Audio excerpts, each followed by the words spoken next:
आसाम के एक गांव में तोराली नाम की लड़की रहती थी। एक दिन उसके पिता के पास एक रिश्ता आया।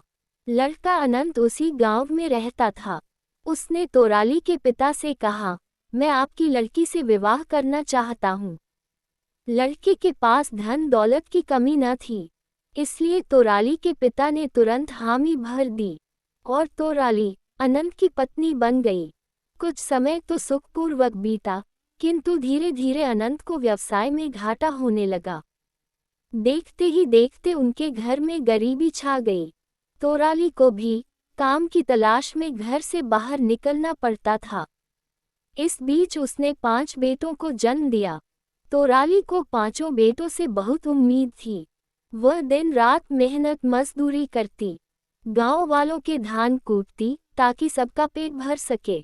तोराली भगवान से प्रार्थना करती कि उसके बेटे योग्य बने, किंतु 5 बेटे बहुत अधिक आलसी थे। उन्हें केवल अपना पेट भरना आता था। माता पिता के कष्टों से उनका कोई लेना देना नहीं था।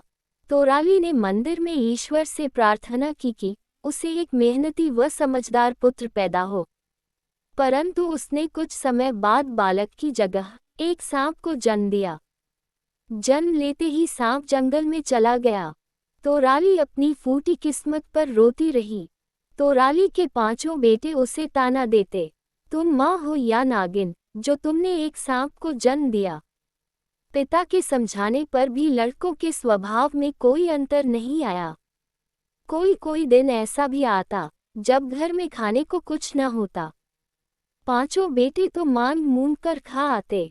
अनंत और तोराली अपने छठे सांप बेटे को याद करके रोते। एक रात तोराली को सपने में वही सांप दिखाई दिया। उसने कहा, माँ, मेरी पूंछ सोने की है। मैं रोज घर आऊंगा, तुम मेरी पूंछ से 1 इंच हिस्सा काट लिया करना। सोने को बेचकर घर का खर्च आराम से चलेगा। तोराली ने मुंह पर हाथ रखकर कहा, न बेटा, अगर मैं तुम्हारी पूंछ काटूंगी तो तुम्हें पीड़ा होगी। नहीं माँ, मुझे कोई दर्द नहीं होगा। सांप ने आश्वासन दिया और लौट गया। वही सपना तोराली को 7 रातों तक आता रहा। 8वें दिन सचमुच सांप आ पहुंचा। तोराली ने कमरा भीतर से बंद कर लिया। डरते डरते उसने चाकू से पूंछ पर वार किया। सचमुच उसके हाथ में सोने का टुकड़ा आ गया। सांप की पूंछ पर कोई घाव भी नहीं हुआ।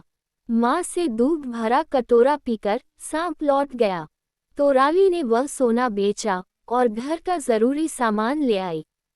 शाम को खाने में लड्डू देखकर लड़के चौंके। तोराली ने झूठ बोल दिया कि उनके नाना ने पैसा दिया था। इसी तरह सांप आता रहा और तोराली घर चलाती रही। उसका झूठ ज्यादा दिन चल नहीं सका।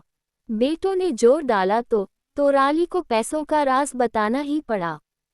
बड़ा लड़का दुत्कारते हुए बोला, मूर्ख माँ, यदि हमारे सांप भाई की पूरी पूंछ सोने की है तो ज्यादा सोना क्यों नहीं काटती। छोटा बोला, हाँ, इस तरह तो हम कभी अमीर नहीं होंगे। रोज थोड़े थोड़े सोने से तो घर खर्च ही पूरा पड़ता है। तोराली और अनंत चुपचाप बेटों की बातें सुनते रहे। बेटों ने माँ पर दबाव डाला कि वह कम से कम 3 इंच सोना अवश्य काटे, ताकि बचा हुआ सोना उनके काम आ सके। तोराली के मना करने पर उन्होंने उसकी जमकर पिटाई की। बेचारा अनंत चिल्लाता ही रहा, लेकिन बेटों ने पिता को कमरे में बंद कर दिया। आखिरकार रोते रोते तोराली ने मान लिया कि वह अगली बार ज्यादा सोना काटेगी। अगले दिन सांप बेटे ने दरवाजे पर हमेशा की तरह आवाज लगाई, दरवाजा खोलो, मैं हूँ आया। तुम्हारे लिए सोना हूँ लाया। क्या तुमने खाना भरपेट खाया। सदा की तरह तोराली ने भीतर से ही उत्तर दिया, मेरा बेटा जग से न्यारा, माँ के दुख समझने वाला। क्या हुआ अगर इसका है रंग काला। सांप भीतर आया। तोराली ने उसे 1 कटोरा दूध पिलाया। बेटों की मार से उसका अंग दुख रहा था। उसने नजर दौड़ाई। 5 बेटे दरारों से भीतर झांक झांक कर उसे जल्दी करने को कह रहे थे। तोराली ने चाकू लिया और पूंछ का 3 इंच लंबा टुकड़ा काट दिया। अचानक चाकू लगते ही पूंछ से खून की धार बह निकली। सांप बेटा तड़पने लगा और कुछ ही देर में दम तोड़ दिया। तोराली बेटी की मौत का गम मनाती रही और बेटों को अपने लालच का फल मिल गया।